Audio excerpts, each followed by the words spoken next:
Welcome to Rustbuster's installation guide for the vehicles listed below. Before we begin, if you're uncomfortable with any of the processes listed in this guide, we strongly suggest you seek the work of a professional. Ensure you have all the tools and utilities listed and that you're following all the manufacturer's safety precautions during use. Step 1. Disconnect your vehicle's battery and inspect for potential fire hazards such as leaking fuel lines and engine components. Prepare or remove these before starting. Finally, clear the work area of any safety hazards. Step 2. Remove the old rear hitch crossmember. Step 3.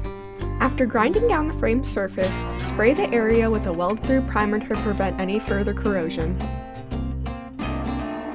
Step 4. Slide on the new part. The right side up will have round holes while the bottom will have oval holes. Then, weld the part on fully. Finally, paint the part with primer. And you're done!